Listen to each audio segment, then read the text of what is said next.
The second truism is to ensure a profit, you must buy with terms that allow your tenants or borrowers to pay for that home or property and provide you with some extra cash flow. Now, the big question we get from a lot of people in expensive areas of the United States, and I'll let you in on a clue, California is one of them, is this possible on expensive homes? Well, I can say it's certainly more challenging, that's for sure, but it is possible. And in the coming weeks, we'll get into some techniques of how, even in expensive, high cost areas, you can do structuring of the transactions to where cash flow is still possible. But I want to just share with you tonight a transaction that, whoops, let me close this. I want you to ignore the two truisms I just told you about on screen because the transaction we're going to talk about tonight kind of sheds shade on what we just covered. So let's forget about the two truisms, at least for the moment. What actually makes a good deal? Well, let me give you a hint. It's not just the purchase price. And let's take a look at why. Whoops, I'm going to close this here. I'm having trouble getting my, okay, hold on. My toolbar is getting in the way of my, let me move it up here to the top. Maybe that might help. Okay. Some of you may know a gentleman by the name of John Shaw. Now, John is I consider him a mentor of mine and a mentor of many. He's written several wonderful books. One of them is on screen there called Building Wealth One House at a Time. He is from Florida. He's an author, an educator, an investor, and just a great individual all around. So if you're not familiar with John, you might want to become familiar with him. He does still teach some courses today, and they're very, very well attended and very well worth your time. But John bought a house years ago at a full retail price. And as it turns out, it was one of the best properties and investments that he ever made. Now, you may be scratching your head and say, well, wait, Michael, you just told me that to ensure a profit, those two truisms said you have to buy with the right terms or you have to buy where you're buying below market to allow some exit strategies. Well, again, yes, that's true if you're in the quick dollar program, if you will. But John bought a home for full retail price, and I'm going to share with you some of the details. As it turns out, it was one of the best properties and investments he's ever made. Um, did he buy at a great purchase price? You'll see that no, he didn't buy at a good purchase price. He even borrowed money, Lord forbid, at 7%. I mean, today, everybody gets freaked out at these high interest rates. Well, when he did this transaction, he borrowed money at 7%, which was around the prevailing rates at that time. And historically, over the last 50 years, 7% is not that high of a rate. We've seen interest rates certainly higher, and that 7% rate, and today it does get a lot of people bent out of shape, but it's historically not that high. So here's what John ended up buying. He bought a great house in a highly desirable location that was near the water where he lives. He paid a full retail price. At that time, it was $180,000. Again, no discount on price. So he didn't get a below market price. He borrowed funds from the seller at a 7% fixed rate for 30 years with a payment of just under $2,000 a month, principal and interest. The seller agreed to sell the property to him where he essentially only paid closing cost. So he really didn't put any money down other than paid some closing expenditures. But he paid full retail and he didn't get great financing at 7%, but he did get financing for 30 years at 7%. John ended up renting that home for several years with a slight negative cash flow. Now, that was before it eventually produced a modest cash flow. His tenant selection was ideal, however, and tenant selection in the rental property game is one of the paramount things that you want to look at. Keeping tenants in place, good tenants in place, long term, makes you a lot of money rather than having these properties turn every year or more. His tenant selection was ideal in this case. He had one tenant who he ended up renting this house to, who ended up staying in the home for 40 years. Now that's a long-term tenant. Essentially, his tenants paid the rent off. Essentially, the rents that his tenants paid that house off for him, and it's now free and clear, and he still owns that house today. The home, which he still owns today, now brings in rent of around $4,500 a month. Its value has grown to between 1.2 and $1.3 million. Now, when you look at this, did he get any creative terms? No, he didn't get creative terms. He got full retail price. Did he get a below market interest rate? No. He got the going rate pretty much at the time, 7%.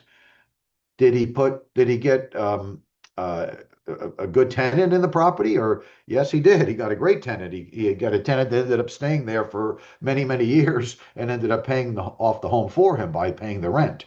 And he did have a slight negative cash flow at the beginning, but then, as is the case, rents do go up over time. And of course, now rents have gone up tremendously to where that property produces some excellent monthly income for him and is now valued at well over $1.2 million to $1.3 million. So the point of our discussion tonight is, yeah, you should be looking at creative deals, but recognize that not all creative deals are necessarily good deals. Um, Here's an example where John didn't get any kind of a screaming transaction. He got good terms. He paid full retail price. He got long-term financing at a what would some say a high rate of interest. And yet this property, though, was allowed to be able to be held for the long period of time, so that ultimately today it turned out to be one of his most profitable transactions. Now, what went up in value mostly for this property was not necessarily the home itself, but it's the land that the home sat on. The property wasn't on the water, but it was located in a desirable neighborhood near water, so close to a beachfront type community. So just because a deal is creative or you are able to negotiate a creative deal doesn't always mean that it's a good deal. And I guess that was one of the points of our discussion tonight that I wanted to share.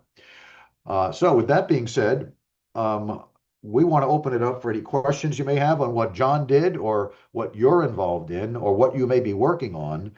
Because again, this is our DealMaker and Financial Tactics Forum. And so I'm going to stop my screen share here for a minute, Linda, and let me just throw it out there. I want to welcome everybody again to participate with us tonight. We have several people coming on from different parts of the country. But does anyone have any questions on what John did? It wasn't rocket science here. It was pretty much a straightforward purchase that he was able to buy that broke even or produced slight negative cash flow. And he just held it for a long period of time with the right tenant. Hi, Mark. Did you have a question?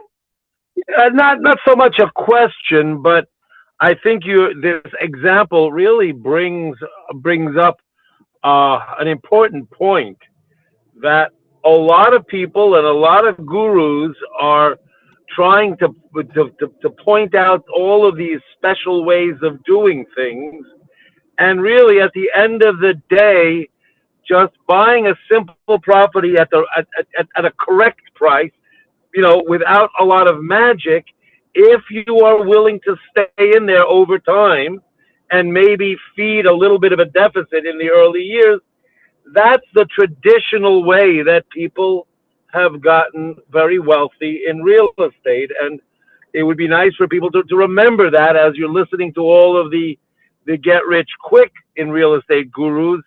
It's really buy and hold, at reasonable prices. It doesn't have to be any magical prices. And so I'm just very happy that you brought up that article, because the world I came from was about this buy and hold and let the tenants pay off the mortgage, and you'll benefit from it down the road through appreciation and when the property is free and clear. So I really thank you for highlighting this very simple strategy. Yeah. Yeah. Thank you, Mark. Appreciate that. There's so much noise, if you will, out there these days.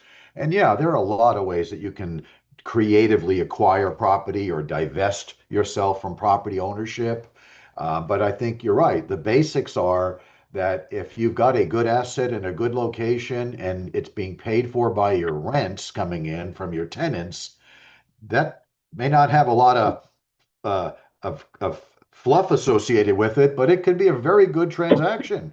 And and those are keeper properties. And John did very well with that example. It was nothing special. I mean, he did get good terms. He got non-traditional bank financing, but he was leveraged to the hilt. He paid 100% of retail value for that property, but it was able to break even or be slightly negative in the beginning.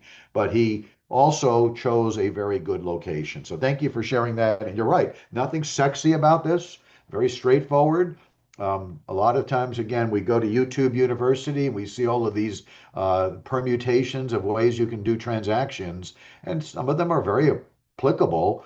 But also, let's not throw away the basic here. The basic is good property, good location, held long term. You're going to be fine if you can choose the right tenant selection and keep that place rented and keep it for a long period. Yeah, that's generational wealth right there. Wonderful. Fantastic insight, Michael. What about our other guests? I'm going to go ahead and unmute you, and you can ask questions if you like. Let us know if we can help you in any way. If you have any questions or any, you know, anything pertaining to real estate that perhaps we can help you with.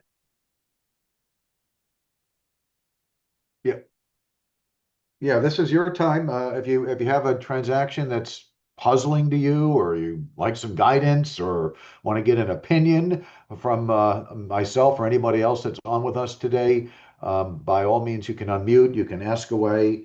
Again, the example we just covered, nothing out of the ordinary about it, just a buy and hold transaction. Another thing I will share it with you though about John, and he's a good friend of mine, so I know him pretty well, is as he likes to say, if you hold something long enough, he uses the surfer analogy. Every once in a while, those surfers, they're always looking for the good waves that come. And they're not always there. You know, the storm systems come in and the seas get kind of rough and tumble, but that's what the surfers are always looking for. They want to catch those good waves. And they're not always available and in that, in the environment that they're in. But if you hold something long enough, you know, those waves come. And it's not unusual for a property to double, triple in value over a couple of years, especially if you're able to hold on to it long term. Wonderful. Thank you for joining us, Ronald. We see you on video. Wonderful to Yes, have you. What can we help you with, Ronald? Do you have any questions pertaining to real estate that Michael can answer? Perhaps I can give some insight on. yes. So we met about 2 years ago in Joe's Curry's in Philadelphia, and I invested in a couple of houses in Philadelphia at I would say C minus to D section. Okay. House value of between 100 and 125. In the last 3-4 years, there is a minute appreciation there. However, the cash flow is reasonable. Okay. So I switched strategy and I'm investing right now in tax sale in the southern states. And a tax sale, I go after Mississippi, Alabama, Arizona, and especially for either mobile home or property, single family house with the value between 80 to 120. I'm about to foreclose on few houses after 2 years in the Mississippi. Okay. And my question is around financing. Once I take possession or take the title on the houses, most likely how to repair. But I heard from mortgage brokers, for example, Joe, he will not touch any property less than 100,000. So he suggested I'll bring him a couple of properties together and finance the rehab of these properties as one deal. But I prefer to rehab one property at a time. So I wonder what kind of financing is feasible to do on a property with market value after repair value less than 120,000. Yeah, so good question, if you will. And I'm sorry, I didn't catch the first name again. It's Ronald, right? Yes. Yeah, Ron. Thanks for joining us, Ronald. Yeah, so back to where you started with, you said that you had started acquiring homes in, I'm assuming inner city areas in Philadelphia. Is that where they were? Yeah, inner Okay, city, low okay, income, Section right, 8. right. Were those row homes? Correct. Okay, got it. And they're very popular in Baltimore and Philadelphia and so forth. Yeah, But I you, tried Baltimore and then I realized that okay, uh, you need to know not only the block, even the street. You can have a house for 100,000 or 200,000 next to it, and yeah. you don't know why. Yeah, it's an anomaly. So you're now getting into tax sales, and I think you mentioned that you're acquiring title to these properties essentially because they taxes were unpaid, and you end up being the successful owner. You get a tax deed at some point. Is that right? Correct. Okay. And then there's if there's any mortgage on that property, you're having to clean that up as well after the fact, right? No, there's no mortgage. Okay. All right, but if there was, that would have to still be cleaned up. You're saying there is no mortgages And there's on no, the, yeah, there's no other lien, uh, okay. excluding like municipality, like water bill or Yeah, any minute gotcha. lien. Yeah, Okay. And so once you get title, you've approached several lenders. A lot of them are telling you, well, we don't like values under 100,000 or 125 or whatever the number is. And there's a reason for that in the lending industry. They used to have a term called redlining, and generally when you get into values at certain levels, lenders have the right and the prerogative, if they choose, to stay out of areas where values aren't at a certain level. So that doesn't mean there isn't financing available. It just may be that a lot of lenders choose not to operate in those regions where overall values are at a certain price level, which it sounds like is the neighborhoods or the areas that you're working in. So I would think that you're going to need to be dealing more with portfolio type lenders, whether they be private, maybe local credit unions down in these areas where you're located or where these properties are. But in other words, loan lenders that are making loans, common sense loans and know the neighborhoods where you're operating in. They may be private individuals. They may be, as I said, a credit union that's designed to support that community area. And to get a relationship or maybe an account set up with them might be beneficial for you. But you're trying to what then rehab these too. You want to get them so they can be rent ready or resellable. correct. I don't have any intention to wholesale or wholesale. Oh, I would like to make them rent ready and right. hire property management who Yeah. manage the Okay. property on my behalf. Yeah. Yeah. So but you need the money to be able to update them and get them rent ready. Correct. Yeah. So again, the best bet would be portfolio type lenders. Those are loans that are being held in house. It could be a local community bank, maybe where those properties are located, or as I said, a credit union. These are all lending institutions that are designed to support a certain areas or neighborhoods. And that would be probably your best bet if you can establish a relationship with them. And once you start establishing a track record, I think you'll find that the faucet will open up a lot more easier for you. Or you may have to use private lenders at the start. There are probably a lot of private lenders that if you bought a house in Gadsden, Alabama, let's say for $10,000 for unpaid taxes, and you own it free and clear now, and it's worth 100,000 once it's polished and cleaned up, there probably would be private lenders that would lend you money on that property, providing they could have insurable and marketable interest. In other words, can they get a insurable first mortgage lien on that property? I understand. And then then you'd be off to the races. They may not be long-term lenders. That's where I think the credit unions and the local community banks would be more beneficial because they're going to be more longer-term lenders than a private individual who may not want to loan 20 or 30 years. So I would look into that, where these are. But one thing about doing what you do, and I have a little bit of familiarity with it because years back we did buy tax deed sales in Arkansas and in Florida as well.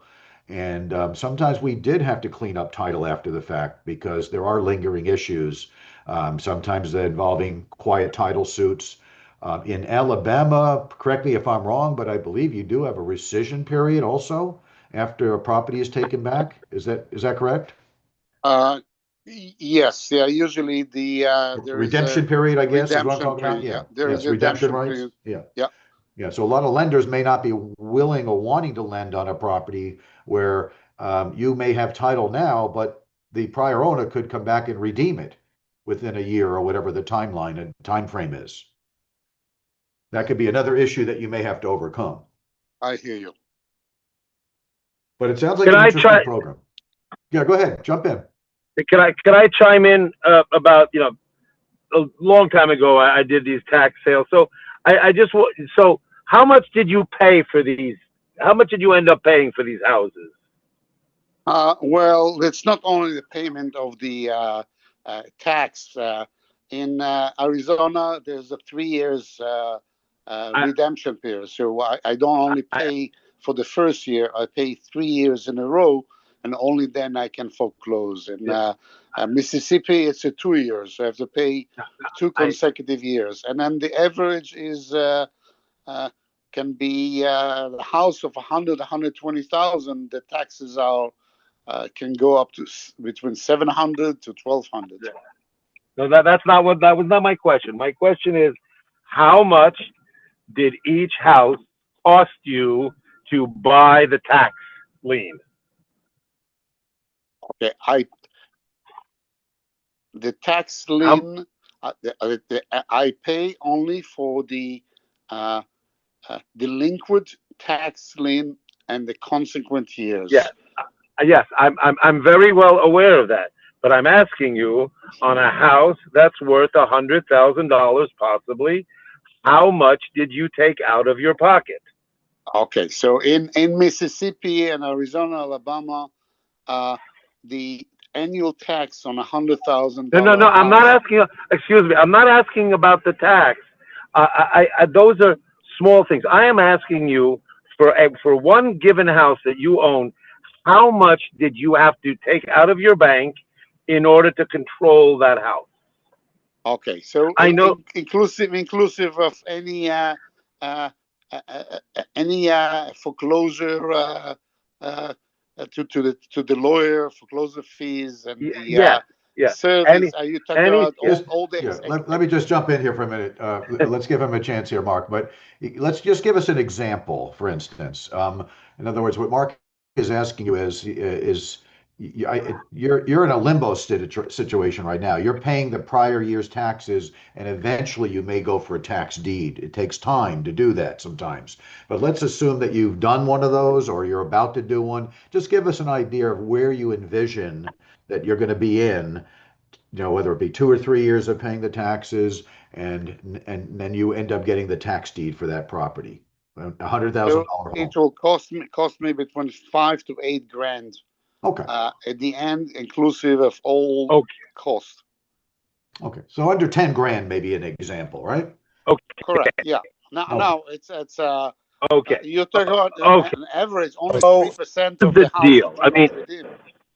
Yeah. So it's you don't just pay 5 Okay, grand so- and then you get the house. There's a chance that the owner will redeem it because Right. That always can happen. You're putting money out and you may just get back a return. But we're just trying to get a feel for what kind of spread you have. Okay, okay.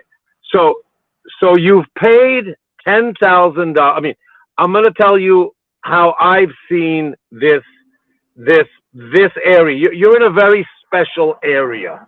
It's a rough area in the sense that you are picking up houses that you may have to wait a couple of years. You may have to pay taxes. Once you get the correct title, you have to go in and clean up somebody else's mess. You have to empty it. You have to clean it up, the garden and all of that. But the good side is you've only put $10,000 in for something that could, with a proper coat of paint, with termiting or whatever you need to do, could be worth 100,000. So you maybe have 30, 40, $50,000, $60,000 in value there. Okay, you You're may be absolutely able right. to rent it out for seven. Okay, you may able to rent it out for $600, $700, $800 a month. Okay, so the people who get into the tax lien business, they understand the world that they are in. They understand that because these are houses that have been neglected in neighborhoods that have been neglected. The people who get into this know that the local corner bank is not going to give you any money because it's not within their risk criteria. Now, the people that I worked with a long time ago, there were two ways of playing this game. A, you went out and you borrowed hard money loans from private lenders at 8, 10, 12% for 3 months. Okay. You cleaned up the house. And what the people that I worked with did is they bought one house. With one house, if you clean up that house with short-term hard money, you can make a $60,000, $70,000 profit. That after you pay back the loan, then you can roll that profit into fixing up the other houses. Okay, so I'm just saying that you're going to have to either knock on a lot of doors to find that money because of how, and then when you start showing them pictures of the houses, the local banks are not going to be excited, or you can find a hard money person who's used to this thing. He's going to give you $20,000, $30,000 against a house that's worth 100,000. You clean up that house, you sell that profit that you make on that house would help you now clean up 2 or 3 other houses. So, it comes with the territory. The difficulty in finding traditional financing is part of the game, and it's part of what the opportunity is that nobody really wants to be. Nobody but the most courageous want to be in this business. And so it creates opportunities and it creates challenges. And, there are many ways that you can overcome the lack of bank financing. And it's usually through non-traditional sources. Yeah, Mark, what did you think about the comment that I made, though, about a credit union possibly that is Yeah, in that yeah, area, yeah. I agree, but again, you're going to have to get past the they are much more likely to look favorably upon a non-speculator, a Yeah. local family willing to homestead the property. Yeah. I'm just saying that it's great to invest in tax liens. It's a fantastic thing. You made a fantastic deal, but with that difficulty comes other difficulties of who's going to finance. So people get out of it by wholesaling them out to somebody who has the money, or by borrowing the money at 8, 10% for 3 months, and then figuring out how to get that money out. It's a fantastic opportunity for people who don't have millions of dollars to buy big properties, but it comes with very built-in challenges. That's my wisdom. Yeah, Sorry. good. Yeah, thank you for sharing that, Mark. Yeah, no, these you're buying obviously at a very low price point, and I think that if you can get the private money, as Mark pointed out, which is going to be an easier road to travel, to rehab that property and get it cleaned up to where it now is a rentable property, then you can approach maybe a community bank or a credit union, and they might be more apt to do a refi for you then. But there might be several steps to get you on your way. And as Mark pointed out, maybe you should sell 1 or 2 of them to generate some capital also, so that the next one that comes along, you have that horsepower available to you, rather than trying to figure it out as you're going along. But recognize that there are a lot of properties out there too, Ron, that are not just in these low price point areas that have taxes behind on them. We know a few people that operate in the same way, but they're actually shooting for higher end properties that have taxes unpaid for them. So don't be afraid of playing in that sandbox as well. And Yes, also, may I add, Ronald, that once they are rehabbed, you may want to get a Section 8 tenant. I've had many Section 8 tenants and worked with numerous cities um, for lower income housing, and it's worked out great. No, I mean, I've had some, of course, issues over the 25 years I've been doing this, but for the most part, it has been a very Yeah. productive and positive experience. Yeah, thank and you for the advice. yeah, no, Mark, I just want to share with you one other thing too, because I kind of know a little bit of these areas. Like, I'm not an expert in them, but we've bought loans in Jackson, Mississippi. I mentioned Alabama a few minutes ago. We just, Exactly. yeah, we just, That's yeah, and Jackson, Mississippi. right. That's where I bought my majority tax Okay. lien, about a dozen tax lien Yeah, in yeah. Jackson. Yeah, yeah, Okay. you got it. You So nailed it. I want you to be, I want you to recognize, not to be a naysayer too, but that these areas are not going to see the kind of property appreciation that you will see in a lot of other geographic regions. So you will not see like for instance California appreciation in Mississippi, and unless you maybe are on the Gulf Coast or something right near the Gulf. But even then, it doesn't always happen. The reason why I'm sharing that with you is we bought loans on properties in Jackson, Mississippi, which is I think the state capital actually of the state, and these houses don't go up in value. I'm talking decades go by and they're still worth about the same. Now, they better produce cash flow if you're going to own them and operate them that way. But you're going to probably not get that other component, which is another benefit of owning rental property and that growth. You're getting equity because you're buying at such an extremely low price and you're getting your foot in the door, with those tax liens at a crazy price. But some of these areas recognize that you're not going to see a tremendous amount of appreciation, which is a nice kicker, when you have rental property and that comes along. Remember, I talked about the waves.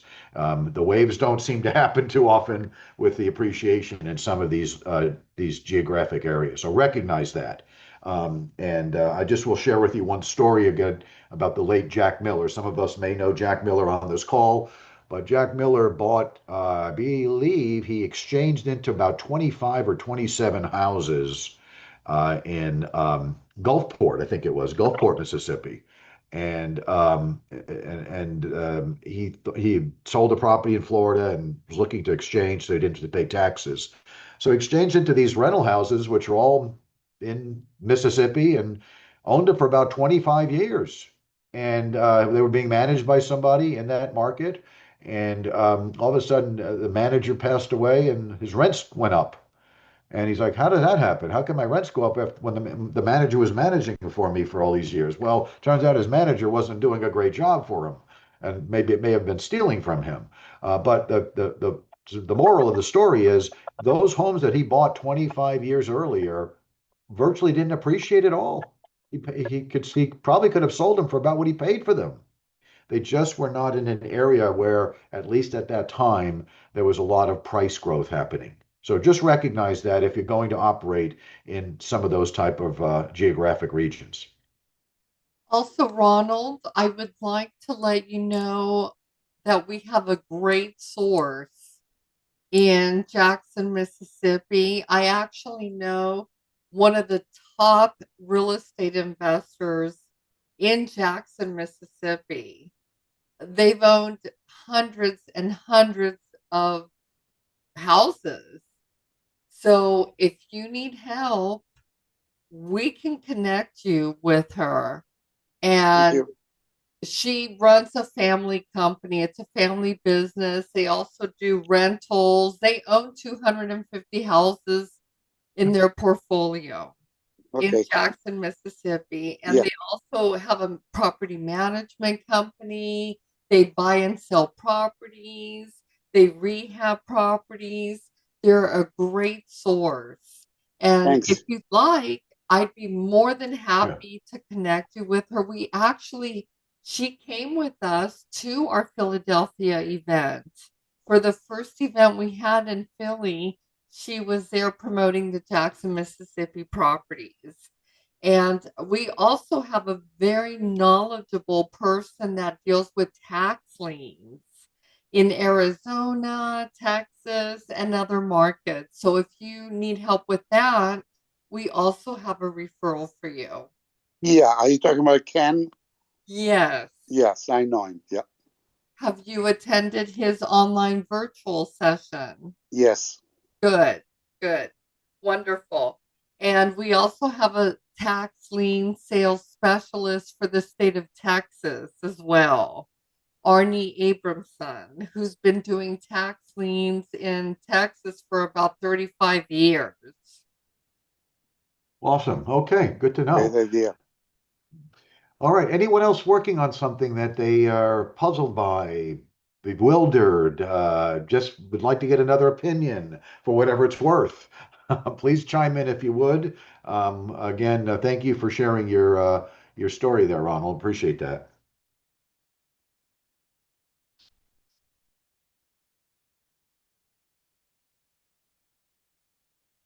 Wonderful. Well, Ronald is still here, and we'll go ahead and unmute him if he wants to come back.